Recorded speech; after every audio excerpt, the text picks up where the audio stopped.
This is a fictional story inspired by real life.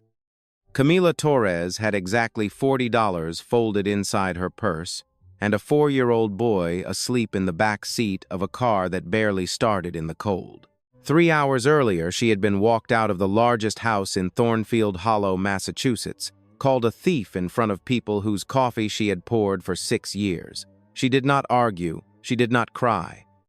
She simply lifted her son's worn, stuffed elephant from the mudroom floor and walked out through the service entrance for the very last time. What Camila did not know was that her son had tucked something into the pocket of his little jacket that morning, a business card with a phone number that nobody outside the family was ever supposed to dial. In less than a full day, that small piece of paper would bring an entire household to its knees. Thornfield Hollow sat about 40 minutes outside Boston, a quiet enclave of stone walls, old oaks, and estates so large that some families never used half the rooms inside them. At the very end of a long gravel driveway, behind gates that opened only for cars worth more than most homes in the country, stood the Cross estate. Nathaniel Cross had built a financial technology company from a rented garage in Denver, Colorado, and by the time he turned 43, his face appeared on business magazines beside words like visionary and self-made. Yet Nathaniel was rarely home. He was closing deals in Singapore, meeting investors in London, sleeping in airports more often than in his own bed. That was where Camila came in. Camila Torres had worked for the Cross household for 6 years, ever since she arrived from Guatemala with a single suitcase and a fierce determination that her son, Leo, would grow up safe and cared for. She started as a part-time housekeeper and slowly worked her way up to head of daily household operations, not because anyone handed her the position, but because she arrived early, stayed late, and treated every room in that mansion as though it were her own. Leo was 4 years old now. A quiet, curious boy with dark curls and enormous brown eyes who had practically grown up in the East Wing, stacking wooden blocks on cold marble floors while his mother dusted portraits of strangers he would never meet. "Mama, why does Mr. Cross have so many rooms he never sleeps in?" Leo had asked her once, and Camila had laughed softly, telling him that some people collect houses the way other people collect seashells, beautiful to look at but mostly empty. Nathaniel Cross barely knew his own housekeeper's son by name, but there had been a handful of rare mornings, ones when he was between flights, when he came down for coffee and found Leo sitting cross-legged on the kitchen floor, stacking cereal boxes into towers. Once, only once, Nathaniel had knelt down, ruffled the boy's hair, and said, "Building something big there, buddy." He had pulled a business card from his jacket pocket, scribbled his private cell number on the back, a number even his own board members did not have, and tucked it playfully into Leo's little jacket pocket. "If the tower ever falls down," Nathaniel had said with a half-smile, already checking his watch, already halfway out the door toward the next flight. Leo, who could not read yet, kept that card hidden in his jacket for nearly 3 months. Camila never once knew it was there, folded quietly against the lining, waiting for a night neither of them could have imagined. Everything changed on a cold Tuesday morning in November, the kind of morning where frost still clung to the hedges outside the servants' entrance. Deborah Lang, the estate manager who oversaw the household staff and answered only to Nathaniel's chief of staff, called an emergency meeting in the back hallway at 7:15 in the morning. Her voice was clipped, controlled, the tone she always used right before delivering news to someone who could not fight back. "A diamond bracelet is missing from the master suite," she said. "It was in the dressing room safe. Security footage shows the safe was accessed last night at 9:40 in the evening. Only 3 people had the code that day." Camila's stomach dropped before Deborah even said her name aloud. "Camila Torres, Marcus Webb, and myself," Deborah continued, her eyes never quite settling on Camila's face. Marcus was off-site visiting family in Providence, confirmed by 3 witnesses. That leaves 2 names on this list. The hallway went silent. 6 other staff members stood frozen, eyes darting toward the floor, toward the walls, anywhere but toward Camila's face, as though looking at her too directly might somehow make them guilty as well. "I did not touch that safe," Camila said. her voice steady despite the way her hands had begun to tremble at her sides. "I was with my son at the pediatrician's office until 8 o'clock. Ask the front desk. Ask anyone there." Deborah's expression did not soften. "We will be reviewing everything," she said in the flat tone of someone who had already decided the outcome long before the meeting began. "In the meantime, for company policy, you are suspended without pay, effective immediately, pending investigation." The word suspended landed on Camila like a slap across the face in front of everyone she had worked beside for 6 long years. "Deborah, I have worked here for 6 years, Camila said, her voice cracking despite her best effort to hold it steady. "I have never once taken anything that wasn't mine. Not a pen, not a napkin, nothing." Deborah's eyes finally met hers for a fraction of a second, and something flickered there, something that almost looked like guilt before it vanished completely. "This isn't personal, Camila," she said quietly. "It's protocol." By 9 o'clock that morning, Camila stood in the mudroom holding a cardboard box that contained 6 years of her life, folded into a single container. Inside the box sat a spare cardigan, a photograph of Leo's first birthday that had been taped inside her locker for years, and a coffee mug with a chipped handle that nobody else in the house had ever wanted. Leo stood beside her, confused, clutching his stuffed elephant, wearing the same little navy jacket he always wore on days he came to work with his mother because his daycare center was closed for a teacher training day.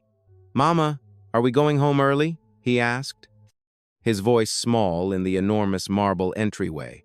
Camila knelt down and forced a smile onto a face that felt as though it might shatter into 1,000 pieces at any moment. "Yes, baby, we're going home early," she told him gently, taking his small hand in hers.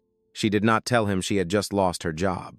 She did not tell him that an accusation of theft would follow her through every future background check, every future job interview, every closed door that would come after this one. She did not tell him that they had roughly $1,100 in savings and that rent was due in 9 days.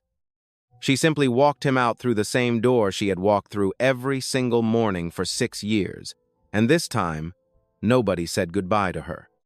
That night, alone in a cramped apartment with a crying mother and a confused 4-year-old, something happened that would put the entire Cross household on notice by the following morning. The apartment Camila and Leo shared was a modest 1-bedroom on the 2nd floor of a converted duplex on the edge of a neighboring town called Millbrook, 15 minutes from the Cross estate, but a world away in every sense that mattered. The old radiator clanked through the night.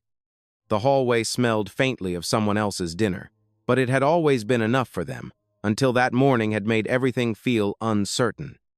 Camila sat at the small kitchen table long after Leo had gone to bed, staring at a calculator app on her cracked phone, running numbers that refused to add up no matter how many times she tried.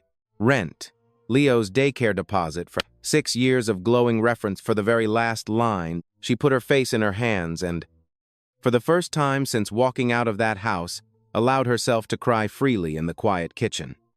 Down the short hallway, Leo was not asleep at all. He lay awake in his small bed, listening to the sound of his mother crying through the thin apartment wall, and something in his 4-year-old mind quietly decided that this was a problem, and problems needed to be solved.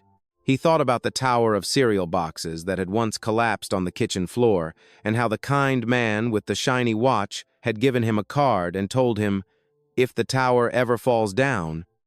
Leo did not fully understand what had happened that day, but he understood that his mama was sad, and that felt exactly like a tower falling down all around them.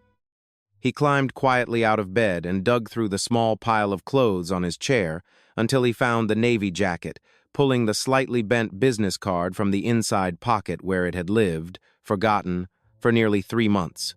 He could not read the name printed on the front, but he recognized the numbers written on the back, because his mother had spent the past year teaching him to count using the buttons on their microwave. He carried the card and Camila's old backup phone, the cracked one kept in a kitchen drawer, into the hallway and, with the careful concentration of a child completing an important mission, pressed the numbers one at a time. The phone rang twice before a sharp, distracted voice answered, clearly expecting a business call at 9:40 at night. "This is Nathaniel," the voice said. There was a pause, then a small voice on the other end. "Hi, it's Leo." Nathaniel Cross, standing in a hotel suite in Chicago with a glass of untouched scotch and 3 unread emails from his lawyer glowing on his laptop screen, went completely still. "Leo," he said slowly. "The little guy who builds towers." "Yeah," Leo answered. The sound of small feet shifting on a cold hallway floor audible through the line. "My mama is crying. She got fired today. Deborah said she stealed something, but Mama didn't steal anything. I know because I was with her at the doctor, and then we got ice cream, and then we went home, and she never even went in the room with the safe. She doesn't even like going in there because it's spooky." Nathaniel sat down slowly on the edge of the hotel bed, his chest suddenly tight in a way business meetings had never made him feel. "Your mama is Camila," he said quietly, more to himself than to the boy. "Camila, who worked at my house." "Yeah," Leo said. "She's really sad, mister. Can you tell Deborah she's wrong? You said if the tower falls down, I could call. My mama's tower fell down." For a long moment, Nathaniel Cross, a man who had negotiated 8-figure acquisitions without blinking, did not know what to say to a 4-year-old on the other end of a cracked, forgotten phone. "Leo," he finally said, his voice quieter than it had been in years, "can you put your mama on the phone for me?" Camila nearly dropped the phone when Leo appeared in the kitchen doorway holding it out to her, his small face serious in the particular way only a child trying desperately to fix something can manage. "Mama, it's the tower man," he announced. "The what?" she asked, utterly confused. "The man from the towers. He wants to talk to you." Exhausted and confused, Camila took the phone, expecting a wrong number, a robocall, anything at all except what she actually heard on the other end of the line.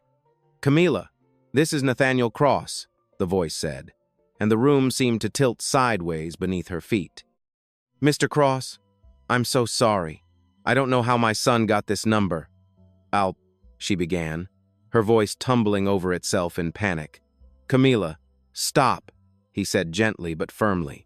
"I need you to tell me exactly what happened today, from the very beginning. And I need the truth, not what you think I want to hear." So she told him everything. The meeting in the hallway at 7:15, the accusation, the box of 6 years packed within 11 minutes, the walkout through the service entrance. She told him about the pediatrician's appointment, the receipt still sitting in her purse with a timestamp of 6:52 in the evening, a full hour before the safe had allegedly been accessed that night. She told him, her voice cracking with exhaustion and disbelief, that she had never once in 6 years taken so much as a spare pen from that house. Nathaniel listened without interrupting a single word, and something cold settled into his chest, not directed at Camila, but entirely at himself. He had let Deborah Lang run his household for 4 years with almost no oversight whatsoever, simply because she was efficient, because she never bothered him with small details, because he was always somewhere else, chasing the next deal, the next acquisition, the next headline. "Camila, I want you to keep that receipt somewhere safe," he said. "Don't mention this to anyone else for now. Can you be at my downtown office tomorrow at 9 o'clock in the morning? I'll send a car for you, Mr. Cross. I don't want any trouble. I just want to understand what happened," she said, her voice trembling. "So do I," Nathaniel replied, "and I intend to find out exactly what happened." He hung up and immediately called his head of security, a former federal investigator named Frank Doyle, who had quietly handled sensitive matters for the Cross family for over a decade. "I need the full security footage for my Thornfield Hollow residence, every camera, going back 72 hours, Nathaniel said. "And I need the safe access logs pulled independently, not through the household system, but directly through the manufacturer. That will take some digging, but I can have preliminary footage by morning," Frank said. "Can I ask what this is about?" "A woman who worked in my house for 6 years just got fired in 11 minutes based on an accusation nobody bothered to verify," Nathaniel said. "I want to know who actually opened that safe." By 2 o'clock in the morning, Frank called back, his voice careful in the way people speak, when they already know the news will not be welcome. Nathaniel, the safe access logs from the manufacturer don't match the household records Deborah submitted to your chief of staff. The safe was accessed at 9:40 in the evening. That part is accurate. But the household system logged it under a generic staff code that was reset that same week. The manufacturer's independent log shows the access actually came from a fingerprint scan. Whose fingerprint? Nathaniel asked, though some part of him had already guessed the answer. Deborah Lang's, Frank said. Nathaniel closed his eyes. There's more, Frank continued. I pulled financial records on the staff members with safe access, standard procedure when something like this comes up. Deborah has been making minimum payments on nearly $90,000 in credit card debt for the past 8 months. The payments started slipping right around the time her ex-husband stopped sending support checks for their 2 children. The picture assembled itself with sickening clarity in Nathaniel's mind. Deborah had not investigated a theft at all. Deborah had committed one, and then built the fastest, most convenient story available to cover herself, pointing at the 2 people who happened to hold safe access that particular week, knowing perfectly well that one of them had an airtight alibi, which left exactly one name standing alone in that hallway. She didn't just steal from me, Nathaniel said quietly into the phone. She destroyed an innocent woman's life to protect herself, and I let it happen because I was too busy to check. The next morning, Nathaniel Cross walked into his own estate for the first time in 6 weeks. Not for a meeting, not for a deal, but to face the people who had let a mother and her small son be thrown out of the only stable home they had over a lie built on desperation and silence. Camila arrived at Nathaniel's downtown office promptly at 9 o'clock, Leo's small hand tucked firmly in hers, because there had truly been nowhere else to leave him that morning. She half expected security to turn her away at the door, but instead an assistant led her straight into a glass-walled conference room where Nathaniel Cross stood waiting, still dressed in the same rumpled shirt from his overnight flight back from Chicago. Mrs. Torres, thank you for coming, he said, and then knelt down slightly to Leo's level. And thank you, Leo. Your tower call might be the most important phone call anyone has made at this company all year. Leo simply stared at him solemnly and asked, Did you fix Mama's tower? I'm working on it, buddy. I promise, Nathaniel said. He then laid out everything he had learned overnight, the fingerprint logs, the falsified household report, Deborah's mounting financial troubles. Camila sat frozen, one hand pressed to her mouth, as 6 years of quiet dignity finally cracked open into something closer to disbelief. She looked me in the eye, Camila whispered. She let everyone in that hallway believe I was a thief. I know, Nathaniel said, and I'm not going to pretend an apology fixes that, but I am going to fix what I can. At 11 o'clock that morning, Nathaniel walked through the front doors of his own Thornfield Hollow estate for the first time in 6 weeks. Frank beside him carrying a folder of evidence and called an all-staff meeting in the very same hallway where Camila had been fired the day before. Deborah Lang arrived expecting to brief him on quarterly household budgets, and instead found her employer standing with his arms crossed and an expression on his face she had never once seen before in 4 years of working for him. Deborah, walk me through what happened with the bracelet yesterday, he said calmly. She recited the same clipped story she had told the staff, the safe, the 3 access codes, the process of elimination that led straight to Camila. That's interesting, Nathaniel said, because the safe manufacturer's independent log, the one that cannot be edited by anyone inside this house, shows a fingerprint access at 9:40 in the evening. Not a code, a fingerprint. Would you like to guess whose fingerprint it was? The color drained slowly from Deborah's face, as the folder in Frank's hands seemed to grow heavier by the second. I can explain, she started, her voice suddenly very small. You accused an innocent woman of theft to protect yourself, Nathaniel said, his voice low and controlled in a way that was somehow far worse than shouting could ever have been. You let her walk out of this house in front of her son with a cardboard box and a reputation you knew was a lie. Do you understand what you did to her? Deborah's composure finally cracked completely. Nathaniel, I have 2 children. I was drowning financially. I made one mistake, And I panicked, she said, tears welling in her eyes. Camila worked for this family for 6 years without a single complaint against her name, Nathaniel replied. And the moment something went wrong, you sacrificed her in 11 minutes without a second thought. That isn't panic. That's calculation. He turned then to face the rest of the staff gathered quietly in the hallway, the same faces that had stood frozen and silent the day before, while Camila was walked out of the only stable job she had. I also want to know why 6 people stood in this hallway yesterday and watched an innocent woman get fired without a single one of you speaking up for her, without a single one of you calling me. Nobody answered at first. Then a young staff member named Hannah finally broke the heavy silence, her voice shaking with the effort of speaking honestly. Deborah told us that if anyone questioned the investigation, we'd be seen as obstructing it. We were scared for our own jobs, Mr. Cross. I'm sorry. We should have said something. Nathaniel looked slowly around the hallway at the quiet fear that had apparently governed his own house for years, while he had been somewhere else entirely, building an empire, trusting a system he had never once bothered to check for himself. Deborah, you're terminated, effective immediately, he said.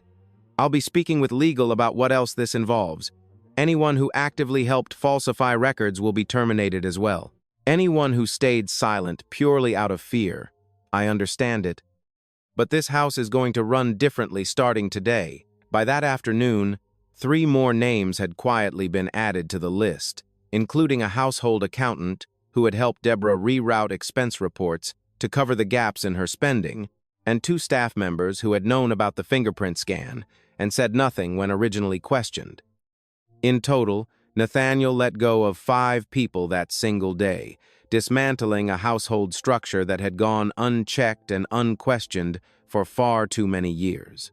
Justice, in its narrow legal sense, had technically been served, but Nathaniel Cross understood clearly that firing 5 people would never be enough on its own to undo what one 4-year-old boy had already fixed with a single desperate phone call the night before. That evening, Nathaniel did not return to his downtown office. Instead, he drove himself, without a driver, for the first time in years, out to the small duplex in Millbrook, where Camila and Leo were quietly eating grilled cheese sandwiches because it was the only meal Camila had the energy left to make. He knocked on the door himself, and Camila opened it, stunned to find him standing there on her narrow front step. "Mr. Cross, is everything all right?" "Better than fine, actually," he said. "Can I come in for a minute?" He sat at their small kitchen table, in a kitchen that could have easily fit inside a single bathroom of his sprawling Thornfield Hollow estate, and told Camila everything that had happened since morning. Deborah's termination, the falsified records, the 3 others who had also been let go for their role in covering the truth. He told her the pediatrician's receipt had matched perfectly with the timestamps, confirming exactly what she had said from the very beginning of this ordeal. "I owe you far more than an apology," Nathaniel said quietly. "I owe you 6 years of trust that I should have shown you from the start, and I'm sorry it took my 4-year-old, or rather your 4-year-old, to make me finally pay attention." Leo, sitting cross-legged on a kitchen chair with a smear of melted cheese still on his chin, looked immensely proud of himself. "I fixed the tower," he announced to no one in particular, and Nathaniel laughed, a real laugh, tired but entirely genuine. "You did, buddy," he said. "You really, truly did." He turned back to Camila with a more serious expression. "I'd like to offer you your position back, but I want to do more than that. I'm restructuring how the household operates entirely, and I need someone I can actually trust running it, not just managing schedules, but overseeing the entire staff and reporting directly to me. It comes with a significant raise, full benefits, and an apartment on the property itself, if you would like it. So Leo doesn't have to be shuffled between places during your shifts anymore." Camila's eyes filled with tears for the second time in 2 days, but this time they were not tears of fear or grief. "Mr. Cross, I don't know what to say," she whispered. "Say yes," he replied gently, "and please call me Nathaniel." Over the following months, the Cross estate slowly changed in ways that reached far beyond who remained on the payroll. Nathaniel began coming home more often, not entirely out of guilt, though there was plenty of that lingering beneath the surface. But because he had realized somewhere in that confrontation with Deborah that he had built an entire empire while barely knowing the people who actually kept his own house running, including the small boy who once stacked cereal boxes on his kitchen floor. He started having breakfast at home twice a week without fail. He learned Leo's favorite cartoon character and could recite the theme song by heart within a month. He learned that Camila made the best empanadas he had ever tasted in his life, and he learned that the quiet dignity she had carried through 6 years of feeling nearly invisible to the people she served was worth more than any board member's approval could ever be. Deborah Lang faced legal consequences for the falsified records and the financial fraud she had committed, though Nathaniel, after long and careful consideration, chose not to pursue the maximum possible penalty against her, understanding, without ever excusing, the desperation that had driven her to that terrible choice. It did not undo what she had done to Camila, but it reminded him, quietly and persistently, that people rarely become villains overnight. They erode slowly under pressure that nobody around them bothers to notice until it is far too late to stop. An older groundskeeper named Walter, who had worked the grounds of the estate for nearly 20 years and had watched the entire ordeal unfold from a distance, later told Camila privately that he had always suspected something was wrong with how Deborah managed the household books, but had never felt he had the standing to say so aloud. His quiet honesty became one more small thread in the larger repair that slowly rebuilt trust throughout the entire house. A full year later, Camila stood in that very same hallway where she had once been fired in 11 minutes, now serving as head of household operations, gently training 2 new staff members on the same values she had carried quietly within herself for 6 long years. Values that nobody had bothered to protect until a 4-year-old boy with a business card hidden in his jacket pocket decided that when a tower falls down, you do not simply stand there and watch it happen. You make the call. Leo is 5 years old now, and he still does not fully understand the weight of what he did that night, dialing numbers carefully on a cracked phone in a cold hallway. To him, it was simple. His mama was sad, and a kind man had once told him to call if the tower ever fell down. But to Camila, and eventually to Nathaniel as well, it became something much larger than a single phone call. It became a lasting reminder that the truth does not always travel from the top of a household down to the bottom. Sometimes it rises up instead from the smallest, most unexpected place, from someone far too young to understand consequences, but somehow old enough already to understand love in its purest and most instinctive form. Nathaniel Cross learned, in the harshest possible way, that trust without any verification is not truly kindness at all. It is negligence wearing a comfortable disguise, and it can quietly cost someone everything while you are simply too busy, too distracted, too far away to notice the damage being done in your own name. Camila learned something equally important that year, that speaking the truth, even when nobody standing in the room seems willing to believe you, is never wasted effort in the end. It may take a day, a month, or far longer, but honesty tends to find its own way back to the surface eventually, the way water always finds the lowest point no matter how many obstacles are placed in its path. And somewhere in a house that had once run quietly on fear and silence, a little boy learned the simplest and perhaps the most important lesson of all, that when someone you love is hurting, you do not always need to wait for a grown-up to notice and fix things for you. Sometimes you pick up the phone yourself, however small your hands may still be. For those of us watching this story unfold from the outside, perhaps the deepest lesson lies not only in what Nathaniel Cross lost and later rebuilt, but in the quiet, everyday failures so many of us carry without ever noticing them. It is easy, especially later in life, to convince ourselves that being busy is the same thing as being responsible, that delegating trust to someone efficient is the same thing as actually paying attention. Nathaniel had spent years believing that as long as the household ran smoothly on the surface, everything underneath it must be fine as well. It took a crisis and the innocent voice of a child to show him how mistaken that comfortable assumption truly was.